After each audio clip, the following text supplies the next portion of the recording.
தட்டை, சீடை, முறுக்கு, ரிப்பன் பக்கோடா, அதிரசம், என்ன வேணாலும் செய்யுங்க. ஒரே ஒரு 5 லிட்டர் இதய மந்த்ரா கடல் எண்ணெய் பேக் ஒரு மாசம் முழுசுக்கும் அத்தனை சமையல் முடிச்சு விடலாம். இதய மந்த்ரா. காஷ்மீரின் பகல்காமில் நடந்த பயங்கரவாத தாக்குதலுக்கு பிறகு பாகிஸ்தானுடன் போர் வெடித்தது.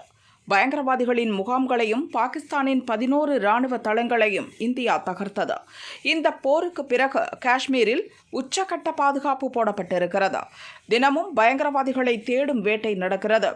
இன்று பாரமுல்லா மாவட்டம் ஷிங்போராவின் சத்ரு என்ற இடத்தில் பயங்கரவாதிகள் பதுங்கி இருப்பதாக பாதுகாப்பு படையினருக்கு ரகசிய தகவல் கிடைத்தது. இராணுவம், பாராமிலிட்டரியின் சிறப்பு படை, அசாம் ரைபிள்ஸ் படை வீரர்கள் சத்ரு ஏரியாவை சுற்றி வளைத்தனர். அப்போது பயங்கரவாதிகளுக்கும் பாதுகாப்பு படையினருக்கும் இடையே துப்பாக்கிச் சண்டை நடந்தது. இதில் 2 பயங்கரவாதிகளை நம் வீரர்கள் சுட்டு பொசுக்கினர். அவர்கள் யார் என்பதை அடையாளம் காணும் பணி இப்போது நடக்கிறது. வேறு யாரும் அந்த பகுதியில் இன்னும் பதுங்கி இருக்கிறார்களா என்று பாதுகாப்பு படையினர் தொடர்ந்து தேடி வருகின்றனர். ஆபரேஷன் ட்ரஷி என்ற பெயரில் இந்த என்கவுண்டர் நடத்தப்பட்டது. பகல்காம் தாக்குதலுக்கு பிறகு காஷ்மீரில் தொடர்ந்து என்கவுண்டர் நடக்கிறது.